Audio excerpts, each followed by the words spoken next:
Bismillahirrahmanirrahim. Assalamualaikum warahmatullahi wabarakatuh.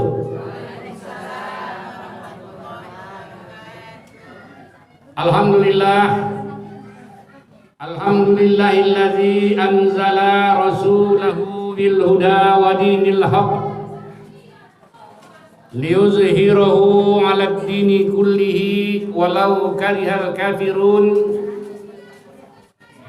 Asyhadu an la ilaha illallah wahdahu la syarikalah wa asyhadu anna Muhammadan abduhu wa rasuluh wa ala alihi wa ashabihi wa zurriyatihi ajmain. Amma ba'du. Ibu-ibu yang dimuliakan Allah, Ibu Kepling yang telah sudi hadir bersama kita semua, ahli bait yang mudah-mudahan sore ini kita akan senantiasa dimuliakan, dirahmati dan diampuni Allah Subhanahu wa taala. Amin. Ibu-ibu yang dimuliakan Allah, kembali kita mengucapkan puji dan syukur kehadirat Allah Subhanahu wa taala atas segala nikmat yang diberikan kepada kita semua, sehingga dengan nikmat tersebut kita dapat bersama-sama hadir di majelis ini. Kita hadir bersama-sama di rumah ahli bait ini untuk melaksanakan pengajian. Mungkin ini penutupan menyambut Ramadan ya Bu, sekaligus mengadakan sedikit kisah pandangan umum tentang Isra dan Mi'rajnya Rasulullah sallallahu alaihi wasallam. Namun saya lihat salah seorang ustadz kita, Bapak Asmuni Shah SPDI, Haji Asmuni Shah SPDI, yang mungkin nanti akan diwakili oleh wakilnya kata Bu Kepling, sebentar lagi mungkin akan hadir bersama-sama kita. Nah, ibu-ibu yang dimuliakan Allah, kalau kita berbicara tentang Isra dan Mi'rajnya Rasulullah sallallahu alaihi wasallam, berarti kita membicarakan satu keajaiban, satu kebesaran, satu keagungan dan kemuliaan Allah Subhanahu wa taala. Ya, Bu. Kenapa begitu, Ustaz? Kenapa pula tak begitu?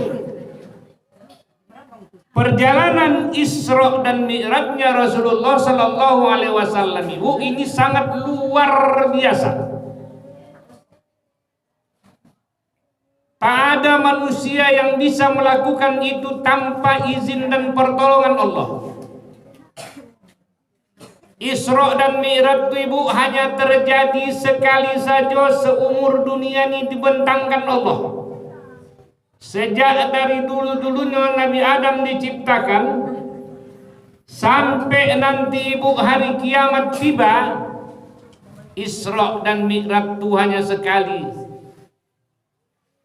yaitu Allah memperjalankan hamba yang dicintainya, Nabi kita Rasulullah sallallahu alaihi wasallam Muhammad sallallahu alaihi wasallam ibnu Abdillah.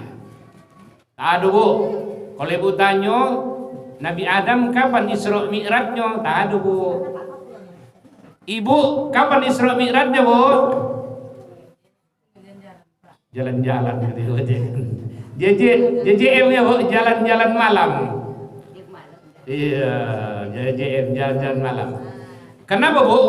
Kalau secara luhut pengertian Isra ini berjalan Bu, berjalan malam.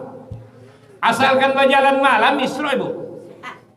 Iya, Bani Israel itu Bu, maka dikatakan Bani Israel itu dulu orang itu suka kalau berjalan musafir malam hari. Maka dikatakan Bani Israel keturunan atau keluarga yang suka berjalan malam hari. Begitu menurut sejarah baca. Jadi Isra itu Bu berjalan malam. Pergi habis maghrib, pulang sebelum subuh. Ada ibu-ibu yang begitu. Pagi sebelum maghrib, pagi sesudah maghrib, pulang. Kemana ibu tuh? Isra pak. Kapan berangkat tadi? Ya sungguh. Kapan pulang? Agaknya subuh itu.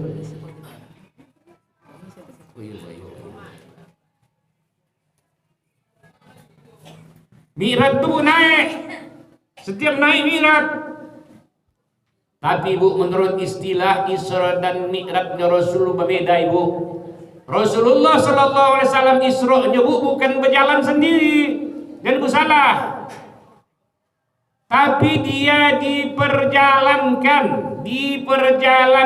diatur perjalanannya oleh Allah Subhanahu wa taala.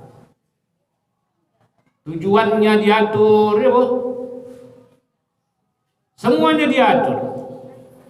Kendaraannya pun ibu buruk. Ibu tahu buruk? Ibu kenal buruk? Seekor binatang kata Rasul lebih besar dari kambing, dari keledai. Tak apalah besar kali Bu. Tapi ibu-ibu luar biasa Bu. Sekali dia melangkah kata Rasul sejauh mata memandang. Wah ibu. Bayangkan ibu, kociknya Bu. Tak apalah lebih besar dari kambing ibu. Lebih besar dari keledai, lebih besar. Kan kocik Bu, tapi kok bisa melangkah ibu, sekali melangkah sesayup mata memandang. Ada ibu tengok yang begitu, hewan di dunia begitu. Jangan ibu cari nanti di mana lah ternak burung itu. Ya Bu. Iya, bodoh itu ibu. Nah disinilah ibu-ibu kehebatan dan keagungan salah satu Allah tunjukkan kepada Rasulullah dan kepada kita. Bahwa Allah Subhanahu wa taala itu sesuatu yang diciptakannya, yang dikehendakinya terjadi luar biasa.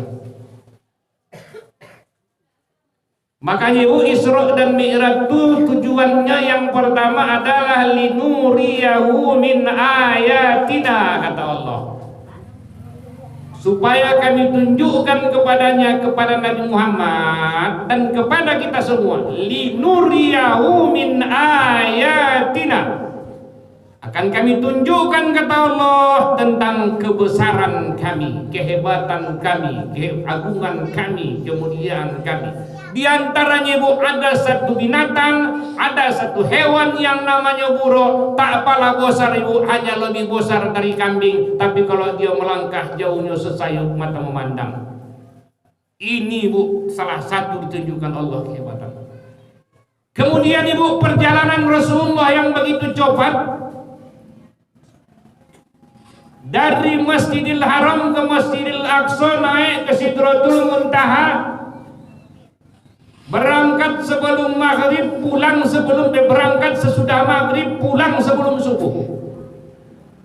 Padahal ibu, di zaman itu ibu, perjalanan ibu dari Masjidil Haram ke Masjidil Aqsa memakan waktu 40 hari 40 malam. Itu pun dengan kendaraan yang terkencang waktu itu. Dari Masjidil Haram di Makkah ke Masjidil Aqsa di Palestina memakan waktu 40 hari 40 malam. Belum lagi ibu naik ke Sidratul Muntaha, antara berapa juta miliar kilometer tingginya tuh ibu. Tapi itu ditempuh oleh Rasulullah sallallahu alaihi wasallam tak sampai satu malam. Makanya ibu-ibu yang dimuliakan Allah, begitu Rasulullah pulang dari Mi'raj itu agak ragu Rasul, agak bingung dia menceritakan. Tak banyaklah tak percaya nanti orang. Orang-orang Quraisy itu selalu dengan logika. Makanya ibu, ketika diceritakannya, orang-orang tak banyak tak percaya. Lalu minta orang tua, apa buktinya Muhammad? Kata Muhammad, nanti ada rombongan dari sini, kapilah dari sini yang akan pulang. Kapilah A yang pertama, kapilah D yang kedua, kapilah C yang ketiga. Aku minta air sama orang tuh. Nanti sebelum sore kapilah tuh akan pulang, kamu tengoklah kapilah Allah yang pertama masuk. Begitulah kira-kira. Kata orang-orang Quraisy, saya kita buktikan yuk. Betul tidak cerita Muhammad nih? Manhayal jadi. Betul bu. Ditunggu orang tuh sore, memang apa yang diucapkan Rasul itu betul. Kapilah yang dikatakannya itu betul. Dan yang pertama datang sore ini, yang kedua ini, yang ketiga ini. Ditanya orang tuh, ada bertemu dengan Muhammad di jalan, dia minta air, dia betul. Nah, ini bu tak percaya juga itu memang dasar kepala batu. Ya bu, ditunjukkan bukti tak percaya. Bukti ditunjukkan ibu tak percaya juga. Ibu-ibu percaya tidak? Ibu-ibu percaya tidak? Bu, ya bu. Ibu-ibu percaya tidak Isra dan Mi'rajnya Rasul nih? Begitu lah ibu. Jangan ibu diam-diam. Percaya ya kan bu? Percaya. Kenapa bu percaya? Karena yang menjawab ibu bukan logika kita ibu. Jadi agama ini kadang-kadang tidak harus dengan logika bu. Yang menjawab ini, yang meyakini ini, yang percaya ini adalah keimanan kita, ibu. Bu, makanya ibu alangkah sedihnya kalau hidayah dicabut Allah ibu. Harta kita ibu yang paling berharga ibu. Harta kita yang paling berharga ibu adalah hidayah ibu. Kalau hidayah telah dicabut Allah dari hati kita ibu, harta yang ibu miliki tidak ada gunanya ibu. Pangkat yang ibu miliki juga tidak ada gunanya ibu. Segala yang ibu miliki tidak ada artinya ibu apabila hidayah telah dicabut Allah dari hati kita. Maka oleh sebab itu ibu, kita bersyukur kepada Allah. Yang paling utama kita syukur ibu, Allah masih memberikan kita hidayah. Walaupun ibu sekarang kontromatik ibu yang tua nih, walaupun kita ibu ada yang susah, bu, walaupun mungkin kehidupan kita masih pas-pasan ibu, tapi kita tetap bersyukur kepada Allah Subhanahu wa taala. Kenapa? Karena Allah masih memberikan hidayah di hati kita.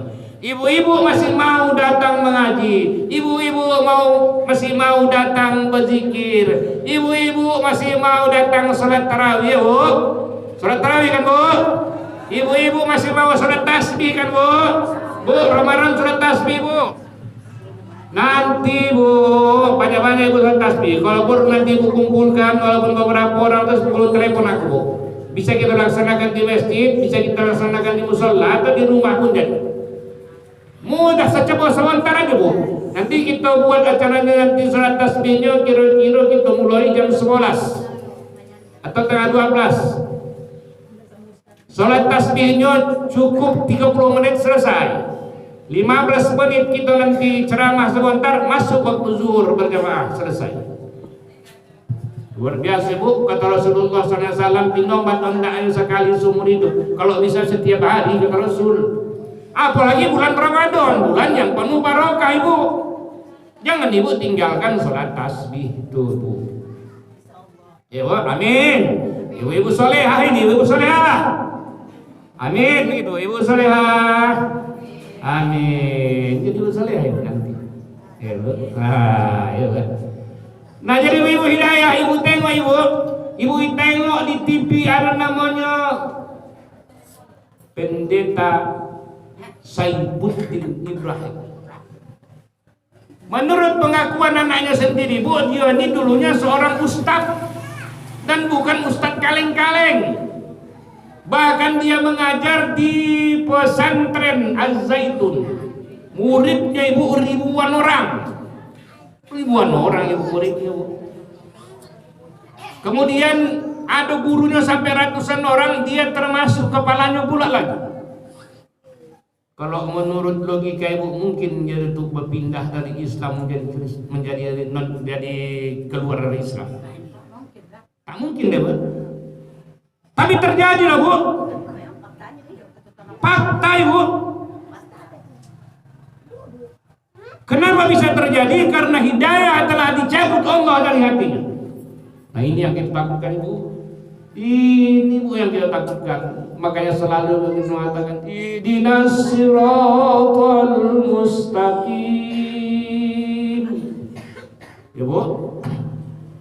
Maka baca surah Al-Fatihah itu kalau bukan dalam sholat. Ihdinas siratal mustaqim. Ya Allah, beri hamba hidayah. Jangan kau cabut hidayah ya Allah, walaupun hanya sesaat ya Allah. Harta boleh ya Allah, tidak kau cabut, memang itu Allah. Mungkin kalau harta itu harus sama aku, mungkin menjadi mudarat bagiku. Ayamku biar ya Allah hilang kalau seekornya, tapi yang tidak banyak sekandang bahaya gitu ya Bu. Yang penting ya Allah, jangan kau cabut hidayah dari hatiku, dari hati anak-anakku ya Allah, dari hati suamiku, dari hati cucu-cucuku, dari hati saudara-saudaraku seiman seagama. Jangan ya Allah kau cabut hidayah. Beri ya Allah hidayah terus, tancapkan di hatiku ya Allah, tancapkan ya Allah sedalam-dalamnya sampai aku nanti engkau panggil ya Allah. Gitu Bu, minta hidayah ya Bu. Bu minta hidayah kepada Allah. Ihdinas siratal mustaqim. Makanya ketika ibu salat nanti ibu mengucapkan ihdinas siratal mustaqim.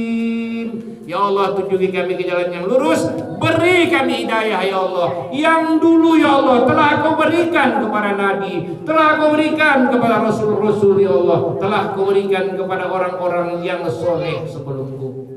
Dan jangan kau berikan aku jalan yang sesat ya Allah. Aku tak sanggup ya Allah. Kaya pun ibu, kalau sesat ibu hancur ibu. Untuk apa harta ibu? Kalau harta itu nanti kala akan menjadi bumerang buat kita.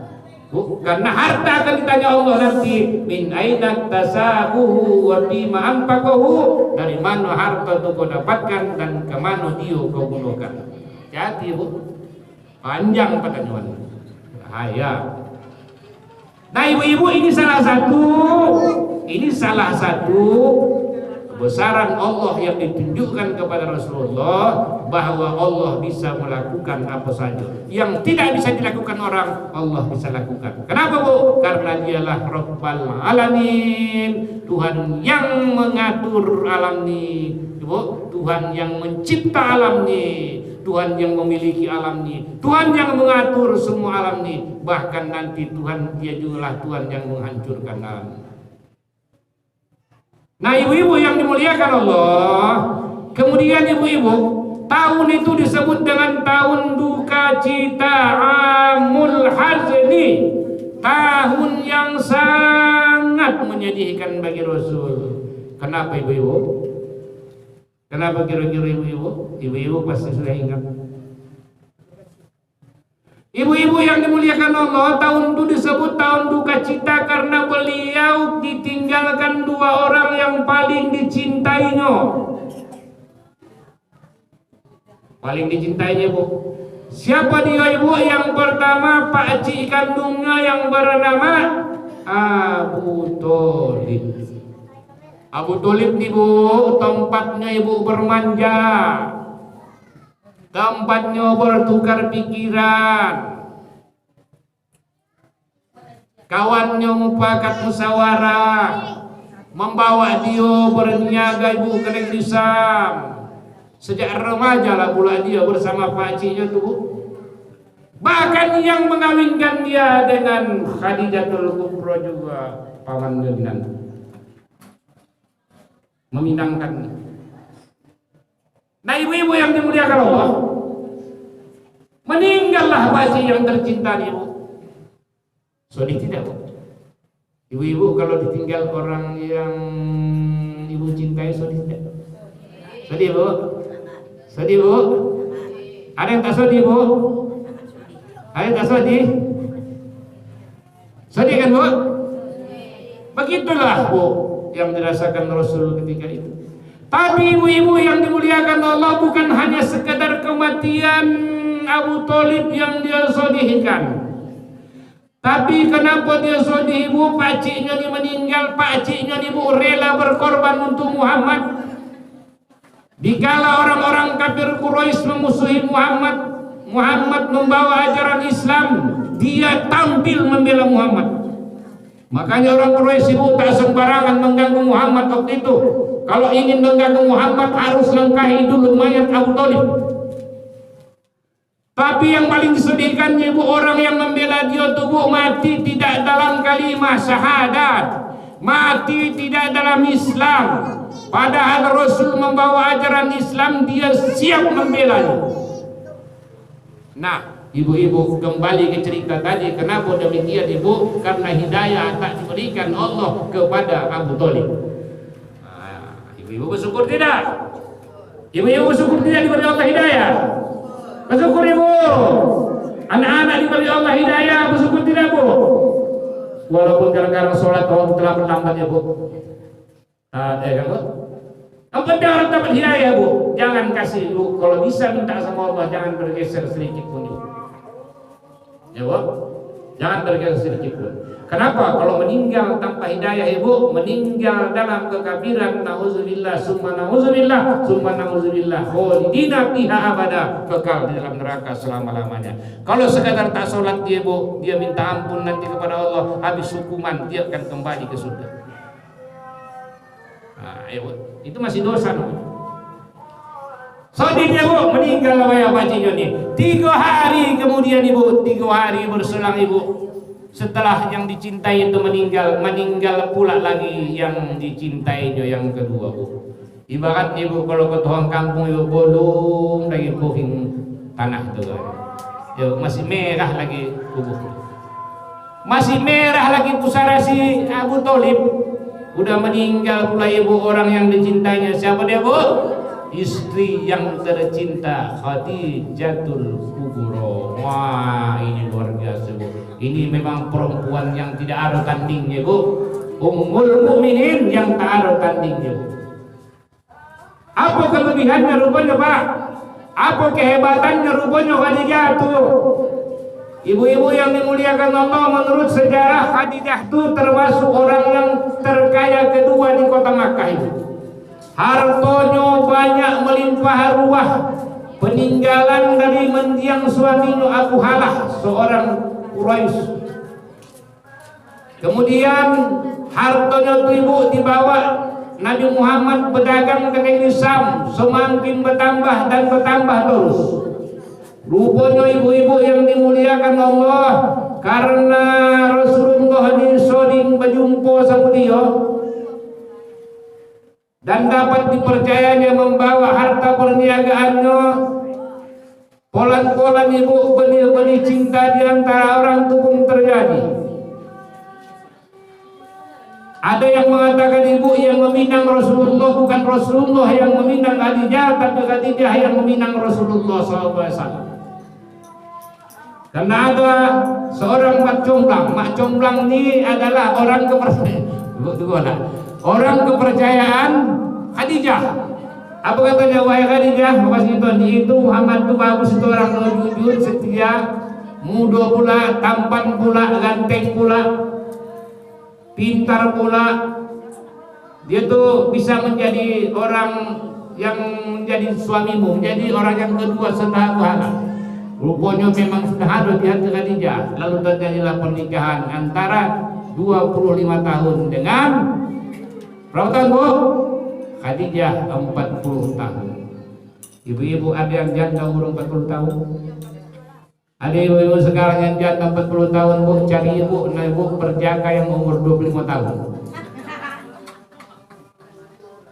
Jadi ibu perjaka yang umur 25 tahun, dia seperti Khadijah ibu. Ibu, dia seperti Khadijah bu. Tapi janganlah pula perjaka-perjaka saja. Tiap malam ke jati dia baca juga ibu. Itu ibu makin parah ibu. Habis harta ibu. Ya kan? Habis ibu. Salosip. Ya kan? Orang yang beriman lah pula. Nah, apa kelebihan Khadijah ini pak? Khadijah ini ibu yang pertama mengakui Rasulullah Sallallahu Alaihi Wasallam ketika dia diangkat menjadi Nabi dan Rasul. Orang lain belum ada yang mengakui, tapi istrinya Khadijah telah mengakuinya. Luar biasa bu. Kemudian apa lagi kelebihannya bu? Hartonya yang banyak tadi bu habis digunakannya bu untuk kepentingan agama. Habis ibu hartanya satu persatu, akhirnya meninggal dia tanpa sedikit harta pun. Habis hartanya ibu nambahnya tuh digunakannya untuk kepentingan agama ibu. Bahkan suatu hari beliau menangis. Apa kata Rasulullah? Wahai Khadijah, mungkin kau sedih buat Yahya. Udah habis pula harta untuk kita gunakan untuk kepentingan agama ini. Itulah agaknya sebabnya kau menangis ya, kata Rasul. Apa jawab Khadijah itu? Ya Rasulullah, bukan itu yang kutangiskan. Tapi yang kutangiskan ya Rasulullah, tak ada lagi harta kita yang nak kita gunakan untuk kepentingan agama. Macam ibu-ibu bilang, baca Khadijah macam ibu-ibu. Ibu begitu ya kan? Bu, ini bulan Ramadan bu, ayo sedekah bu. Ya bu, Ramadan ayo sedekah ibu pak. Kenapa bulan barokah? Kalau di luar Ramadan ibu, dibayar Allah 70 kali lipat. Lebih lagi kalau bulan Ramadan tak bisa dihitung berapa lipatan ibu. Makanya bulan Ramadan ini bu banyak-banyak masak kue, masak bubur podas, bu, masak kolak pisang, masak rendang padang, antarkan ibu. Ibu kepling mengantar sama ibu mengantar ibu kepling lam-lam tak makan ibu kepling. Kemana bikin? Susah itu. Bu banyak-banyak masak doa ibu, luar biasa bulan Ramadan ini. Yang penting ibu bukan perbanyaknya, memang perlu banyak, tapi yang paling penting adalah keikhlasan ibu-ibu yang dimuliakan Allah. Banyakkah orang yang bersedekah banyak ibu, tapi belum tentu ikhlas ibu. Belum tentu ikhlas. Kasih ke duit, tapi jangan lupa ya. Itu belum tentu sedekah. Hah? Bersedekah itu sedekah.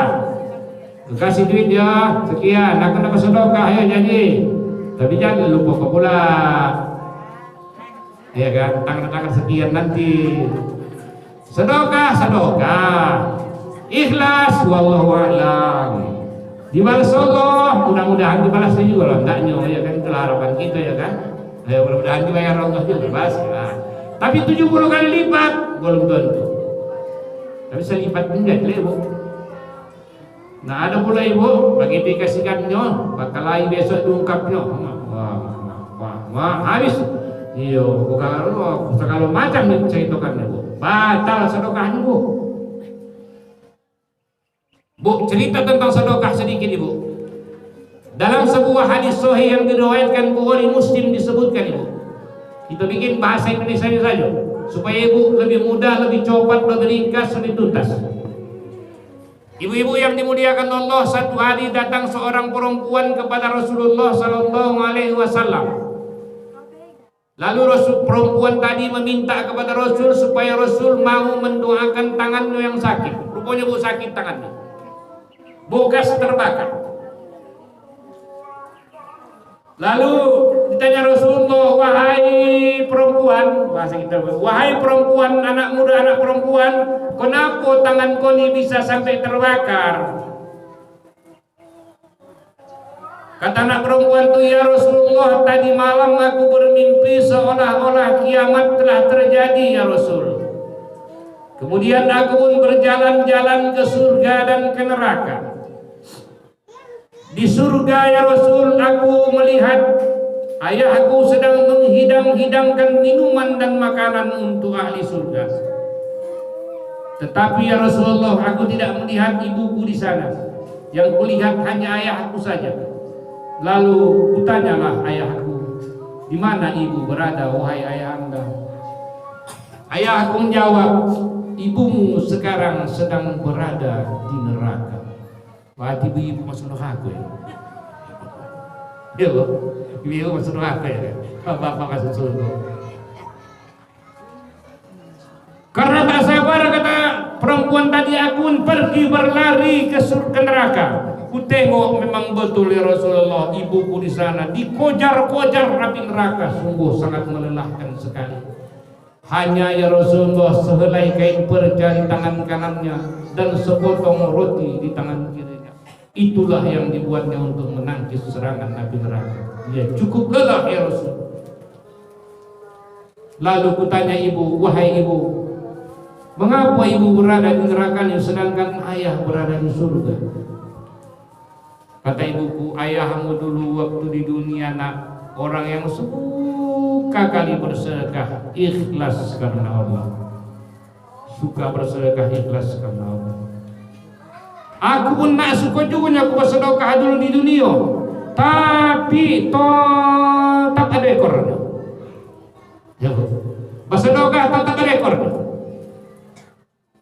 Yang ikhlas nak hanya cuma sepotong roti inilah. Dari sekian banyak sedekah aku sepotong roti ini dan selai kain percadilah yang ikhlas berikan. Sebab itulah ini yang dapat digunakan menangkis serangan api neraka. Mendengar itu si anak tadi ibu namanya Oma ya kan tak sampai hati dia bu.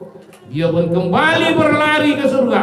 Dimintanya sama ayahnya, wahai ayah, berikan sama aku sedikit minuman itu agar kuberikan kepada ibu di surga, di neraka, karena ibu sudah kehausan sekali. Apa jawab ayahnya? Tidak. Makanan dan minuman ini haram untuk ibumu karena dia penghuni neraka. Haram ibu. Jadi makanan dan minuman penghuni neraka surga itu haram untuk penghuni neraka. Tapi kata anak muda perempuan tadi, karena namanya lah pula ibuku kurampok dari ayahku. Aku tak tahan lagi menengok ibuku tersiksa neraka. Kurampok dari ayahku minuman itu. Begitu kurampok ya Rasulullah, terjadilah satu ledakan yang maha dahsyat. Aku pun terbangun. Itulah sebabnya tanganku terbakar. Masya Allah. Terbakar ibu tangannya. Lalu Rasulullah diambilnya tongkatnya bu, diletakkannya tongkatnya itu di atas tangan anak perempuan tadi. Dia pun berdoa, ya Allah, demi mimpi yang benar, sembuhkanlah tangan anak perempuan ini. Seketika itu juga sembuhlah tangan anak perempuan tadi. Apa yang bisa kita ambil dari situ? Apa yang bisa kita ambil ibu? Bahwa sedekah yang kita berikan secara ikhlas karena Allah mampu menghalangi kita dari serangan api neraka. Ibu-ibu, kalau sepotong roti ibu kasih ikhlas, selai kain berjatuh satu tangan bisa juga bu, tapi sekarang nangis-nangis.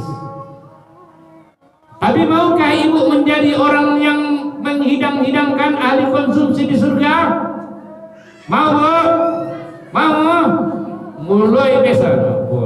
Mau mulai besok ibu-ibu menjadi orang yang baik. Kalau bapak itu tidak mengasihi bu, jangan ibu tahan. Asinang kau mak saja, kayak kau saja ya. Suruh-suruh bapak itu.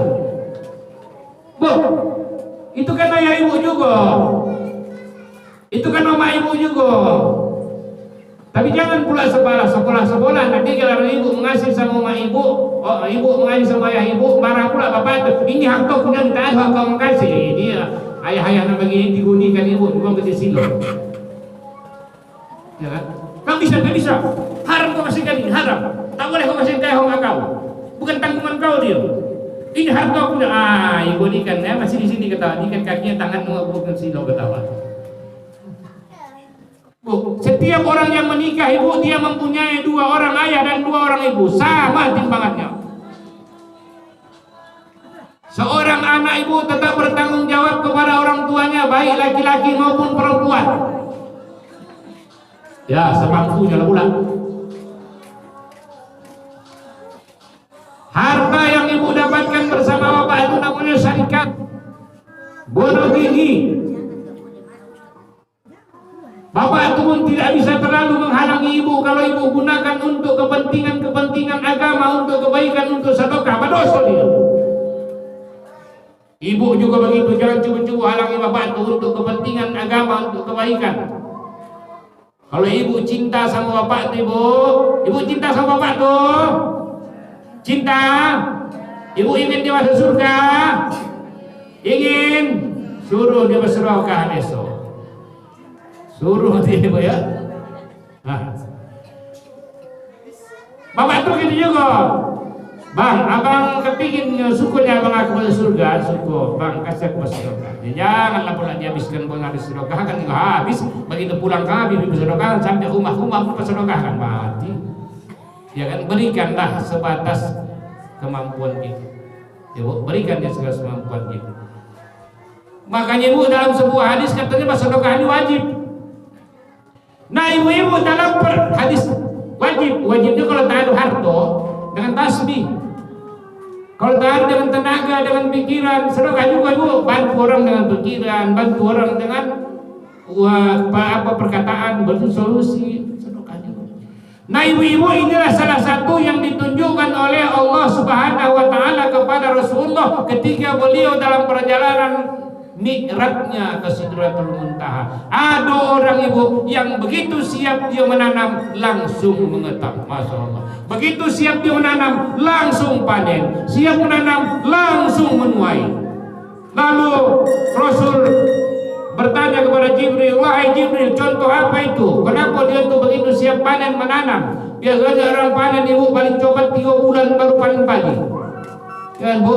Kalau sawit jadi ibu tanya mau 3 tahun baru panen. Tapi ini orang ibu begitu menanam langsung panen, begitu menanam langsung panen. Lalu dijawab oleh Jibril, ya Muhammad, sesungguhnya itu adalah contoh dari umatmu nanti orang yang sudah bersedekah dengan ikhlas. Jadi ibu-ibu apa yang ibu berikan ibu akan ibu panen. Di dunia pun ibu panen dia, di akhirat nanti baru sempurna. Jadi ibu-ibu jangan ibu sangko ibu yang harta yang ibu berikan ibu sia-sia, tidak ibu. Itu akan kembali kepada ibu, tapi ibu tidak menyadarinya. Tapi kalau sempat tak pula ibu kasihkan handphone sebiji, datang nanti 700 handphone ke rumah ibu, mah tiap hari bersedekah keras ibu. Ya, ibu tak ada yang jual. Tapi Allah berikan dia ibu tanpa ibu sadari. Dan di akhirat nanti baru Allah sempurnakan sama ibu pembalasan. Ya bu. Dulu pernah saya katakan ibu hidup ini macam melemparkan bola ke dinding ibu. Kalau ibu lemparkan bola ke dinding, pulangnya ibu ke belakang. Makin koncang bola itu ibu lemparkan ibu, makin cepat dia pulang ke belakang. Begitu juga ibu. Kalau yang baik ibu lemparkan sama orang akan pulang kepada ibu kebaikan. Makin banyak kebaikannya ibu buat, makin banyak pulang sama ibu. Tapi apabila kejahatannya ibu lemparkan sama orang, caci maki yang ibu lemparkan, fitnah yang ibu lemparkan, gosip yang ibu lontarkan, upat yang ibu lontarkan, itulah yang akan kembali menemui ibu. Makin kuat ibu buat, makin kuat datang ibu. Tak di dunia, di akhirat pasti ibu akan rasakan. Nah ibu-ibu yang dimuliakan Allah, inilah sebenarnya sedikit dari perjalanan yang ditunjukkan oleh Allah Subhanahu wa Ta'ala kepada Nabi Muhammad SAW. Kenapa? Karena kita umatnya ini ingin melihat contoh dan tauladan. Sedangkan nampak contoh dan tauladannya pun kadang-kadang ibu kurang yakin juga manusia. Nah, makanya ibu, ini peringatan Isra dan Mi'raj ini sering ibu dibuat setiap tahun, tak bosan-bosannya kita. Bahkan mengeluarkan dana, mengeluarkan tenaga, pikiran. Kenapa ibu-ibu? Sedangkan kita peringati pun begitu, lupa juga kita, lupa juga kita. Lalu perlu peringatan itu diulang-ulang agar kita selalu ingat.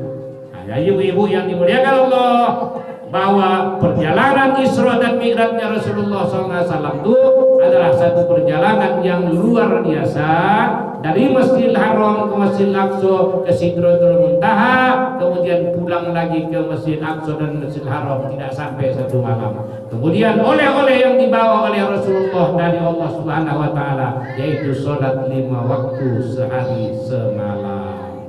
Ya ibu-ibu, itu dah insya Allah udah pasti kita kerjakan semua. Ya kan bu? Ada yang tak mengerjakannya. Cuma lagi bu, nanti kalau nanti pas tarawih, jangan ibu mengqoro surat subuh. So di bawahnya ada ibu-ibu mengqoro surat subuh di musim tarawih. Ibu-ibu, tarawih itu cuma sekali satu tahun, bukan sekali 1 hari. Mengqoro ibu kapan saja bisa bu. Di rumah bantai ibu mengqoro 3 hari 3 malam mengqoro saja. Ya bu, habis setiap sholat kita lagi sholat asar, mangkodo ibu, mangkodo. Janganlah pala-pala di masjid pula, nanti nampak kawan ibu penyerupai tak pernah lah sholat subuh. Udah timbul sukan lagi. Kenapa? Udah ibu asalkan tarawih kami bayar, mangkot subuh saya lagi. Asal tarawih kami mangkot subuh saya lagi. Ya bu. Lagi pun tak cocok lah bu. Bari imam pula itu dah lama udah mangkot subuh. Bari imam pula imamnya sholat sunat. Ya bukan beli. Nama kalau subuh sholat wajib. Jadi nang sunat mengimami yang wajib. Udah mangkodo itu tengah-tengah pula. Pikir pun dah lakon nabi, pikir kenapa? Ini tengah-tengah indah di muka pula. Ya. Padahal kalau perempuan ibu sab yang paling bagus di belakang lah bu. Iya bu. Kalau laki-laki sab yang paling bagus di muka. Tapi nanti kok ibu-ibu baru semua ke belakang siapa di muka? Ya kan bu? Iya. Kalau laki-laki sab yang paling bagus bu di depan. Kalau perempuan sab yang paling bagus di belakang. Tapi sulit kita mengaturnya bu. Seharusnya kan begini bu. Laki-laki, sab laki-laki, anak-anak laki-laki, anak-anak perempuan, baru perempuan. Jadi antara laki-laki dan perempuan itu diserang selingi oleh anak-anak. Tapi kalau sempat anak-anak sini ribut orang tu aja ya, bincang itu. Iya kan nak berdua ia keras tae, apa nak ribut orang ni kata ya kan. Tahu dong atau sempat pula imam minta tanggung. Sudah bung Allah akbar mak aja yo. Ya sakit badan sakit pinggang peotos. Ya udah sakit pinggang mati. Iya. Ada kok gitu. Ada pula bu. Ini payah ibu-ibu, ini payah juga nih bu. Kadang-kadang kok imamnya Bismillahirrahmanirrahim Alhamdulillahirabbil alamin. Oh ya mana lah boleh kalau besok tak ngontrak boleh sholat. Kubilang ke sana dia. Lambat pun dah bapak ni imam. Minggu sudah tak terlalu dah coba dia pulang masak lagi yang sini sudah bolong tadi. Selalu baik kan bu. Kau kan masih sadar. Allahu Akbar. Allahu Akbar. Assalamualaikum. Apa baca ayo. Tak lalu. Kan habis pinggang kau belbeotan.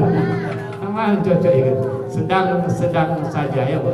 Bismillahirrahmanirrahim. Alhamdulillahirabbil alamin arrahmanir rahim maliki yaumiddin iyyaka na'budu wa iyyaka nasta'in. Ihdinas siratal mustaqim siratal ladzina an'amta 'alaihim ghairil maghdubi 'alaihim waladdallin. Udah bisa itu bu. Jadi orang pun tak terlalu cepat dan tak terlalu lambat ya kan bu. Ini kan pula itu ke jam tengah 11 semua selesai. Ada pula 7 menit ibu. Ibu tahu di TV. Aku bingung memikirkan saja aku bingung ibu. 7 menit selesai sholat tarawih ibu 23 rakaat. Bu, jangankan melaksanakan dan memikirkan dulu tiap ibu. Kata pikir-pikirkan luar biasa. Nah itu udah menyala juga. Jadi jangan terlalu cepat, jangan terlalu lambat. Terlalu cepat nanti setan masuk. Sedang-sedang saja. Ya bu. Kalau memang tak sanggup ajak. Oh iya. Wah udah datang bapak. Nah ibu-ibu yang dimuliakan Allah. Oleh sebab itu mudah-mudahan hendaknya Isra Mi'raj ini betul-betul menjadi satu pemicu buat kita agar kita menjadi orang-orang yang solih dan solihah. Amin ya rabbal alamin. Nah ibu-ibu yang dimuliakan Allah, di akhir ceramah ini saya ingin minta maaf, mohon maaf zahir dan batin kepada ibu-ibu.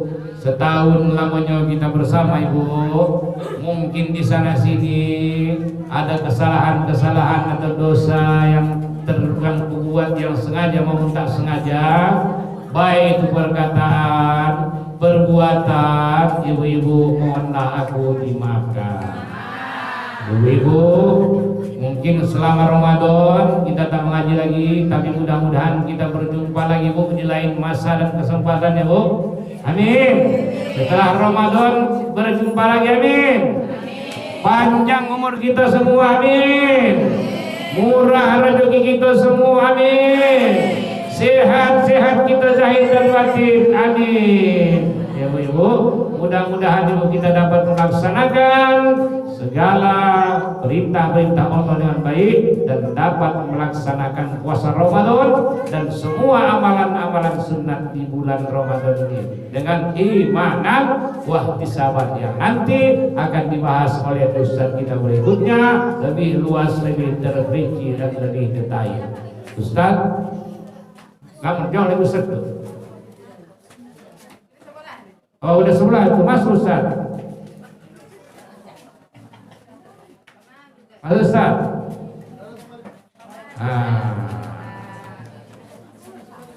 Selamat datang Ustaz.